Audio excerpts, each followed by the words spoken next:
বাচ্চা আছে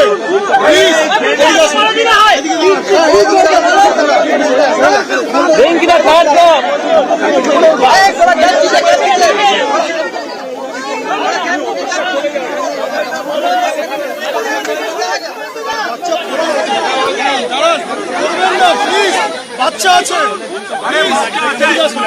এদিকে দাঁড়ান এদিকে দাঁড়ান এদিকে দাঁড়ান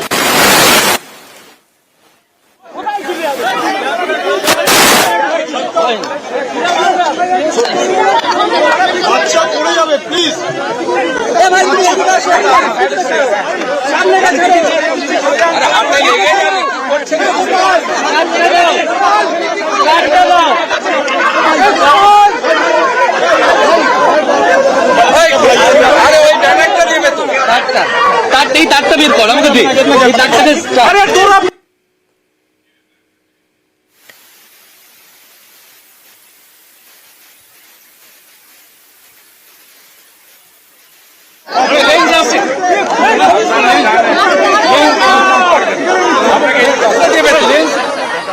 তারটা বের কর আমাকে তারটা বের কর আমাকে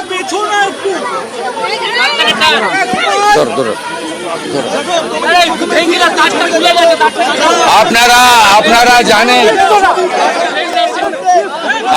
জানেন না কাটবেন না আপনাকে এদিকে আসতে হবে आप लोग हाथ बताओ আপনাদের এদিকে আসতে হবে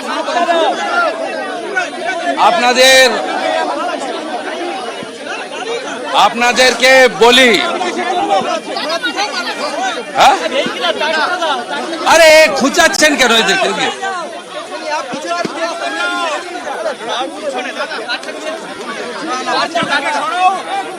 পাথায় লেগিয়ে দিলেন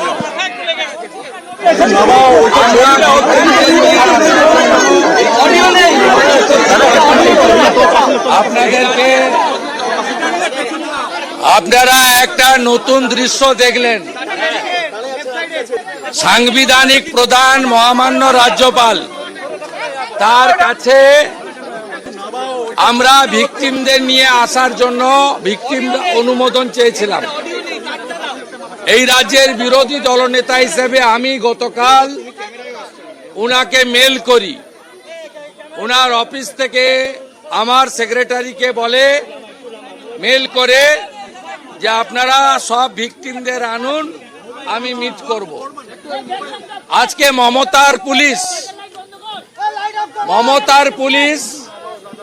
কলকাতা পুলিশ মমতা ব্যানার্জির ভৃত্য বিনীত গোয়েলের নির্দেশে এখানে একজন ডিসির নেতৃত্বে চারিদিকে ব্যারিকেড করে রাস্তা বন্ধ আপনারা যারা সাংবাদিকতা করেন তারা কোনোদিন এই দৃশ্য দেখেননি আমার মনে হয় 77 সালে এমার্জেন্সির সময়ও এই জিনিস হয়নি আমি বিরোধী দলনেতা আমাকে 1 ঘন্টা এখানে আটকে রাখা হয়েছে আমার সিকিউরিটিকে পিএসওকে কলকাতা পুলিশের লোকেরা বলল অপেক্ষা করুন জেনে আসছি আর জেনে আসেনি আর আমি মমতা বন্দ্যোপাধ্যায়ের মতো ভাঙচুর মারপিটের রাজনীতি করি না আমি বেড়া নিজে হাত লাগাইনি আমি এখানে 1 ঘন্টা ওয়েট করেছি ইন প্রেজেন্স অফ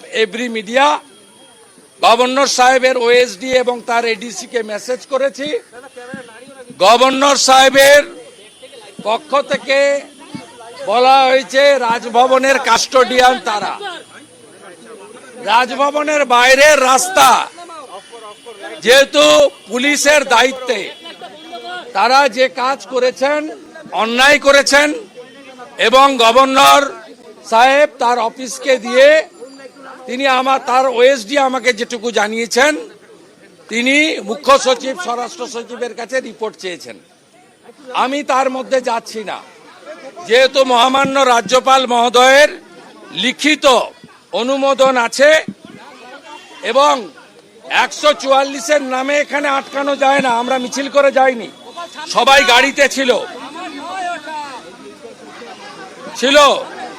এখানে আপনি দেখুন আমি আপনাদের জ্ঞাতার্থে এটা দিচ্ছি গতকাল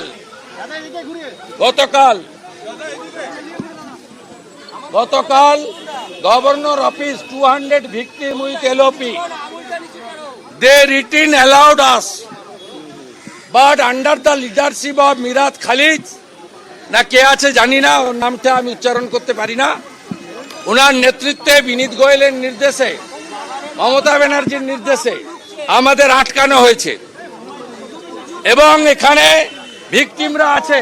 দেখুন হাত ভাঙা, দেখুন ভাইয়ের মাথা ভাঙা, দেখুন দেখুন কি অবস্থা বাংলায়। দেখুন আমরা হাজার হাজার ছবি এনেছি।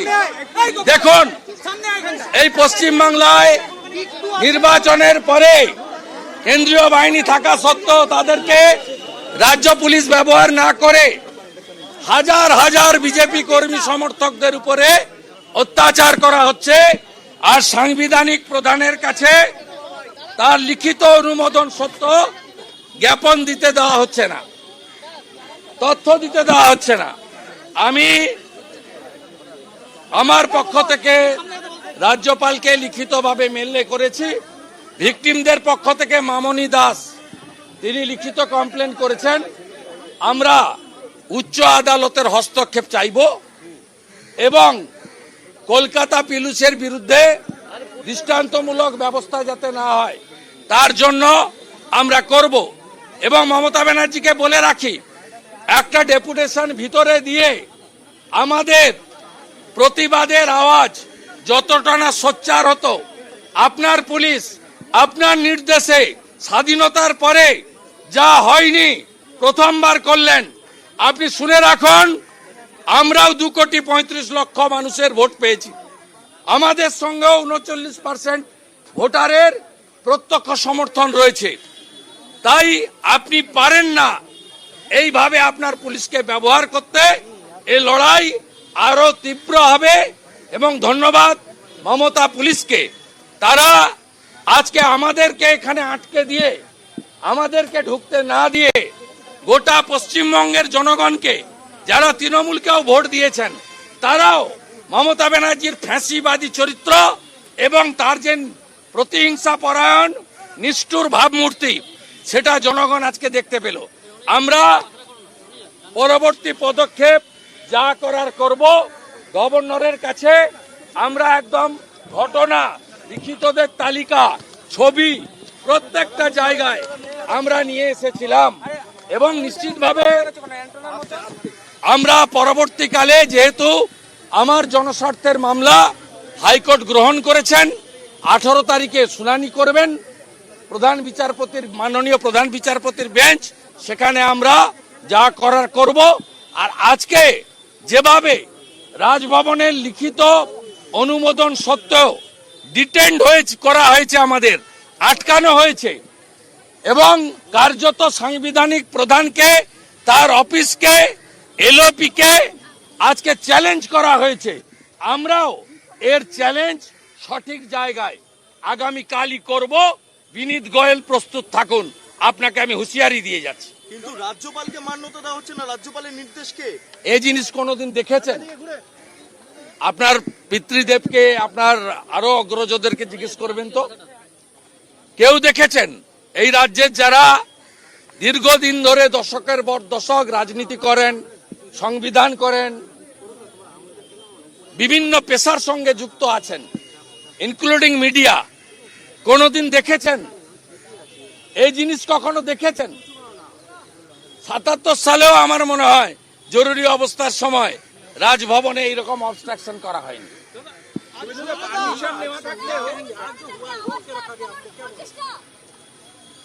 जो रोक के रखा है उसको पूछिए, ये गैर कानूनी है। ये सीधा सीधा गवर्नर जो कॉन्स्टिट्यूशनल हेड है उसका ऑफिस को चैलेंज कर रहा है और एलओपी को रोक दिया डिपुटेशन देने के लिए, विक्टिम को रोक दिया। इतना इतना छोटा छोटा लड़का लोग किस तरीके से, ये तो सैंपल है, किस तरीके से पीटा आप देख लीजिए। ये थाउजेंड्स ऑफ पिक्चर हुई था, 1000 से ज्यादा पिक्चर है हम लोग का साथ। किस तरीके से अत्याचार कर रहा है ये लोग। বিরোধী দলের আপনার পদটাকে অসম্মান করা হচ্ছে, এলওপির এই পদটাকে অসম্মান করা হচ্ছে কোথাও বারবার আপনাকে না না, উনি যা করেছেন ধন্যবাদ 99.5 মমতা ব্যানার্জিকে। আমি ওখানে গিয়ে ডেপুটেশন দিলে আপনারা বাংলার মানুষকে মমতা ব্যানার্জির আসল চরিত্রটা দেখাতে পারতেন না। মমতা ব্যানার্জির যে নিষ্ঠুর চরিত্র, অগণতান্ত্রিক চরিত্র, ফাঁসিবাদী মানসিকতা আবার পশ্চিমবাংলার জনগণ দেখেছে। কিভাবে মানুষকে মেরেছে দেখুন। গোটা রাজ্যে এই ছোট ছোট বাচ্চাগুলোকে ঘর ছাড়া করেছে। এ কি বাংলার মেয়ে নয়? এ কি বাংলার শিশু নয়? এইভাবে মাথাটা দেখুন, এর হাত দেখুন। এরকম 1200 ভিকটিম আছে আমাদের হাতে যাদেরকে ফিজিক্যাল অ্যাসল্ট করেছে। 10,000 লোক আছে যাদের ঘর ছাড়া করেছেন। দোকান বন্ধ করেছেন 7,000, রেশন বন্ধ করেছেন 25,000। সব তথ্য নিয়ে এসেছিলাম, তথ্য পৌঁছে দেওয়া হবে।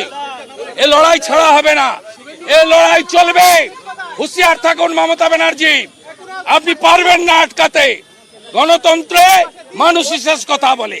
পারমিশন থাকলেও কি পুলিশ এইভাবে আটকাতে পারে? পুলিশের পারমিশন রয়েছে তাও কি পুলিশ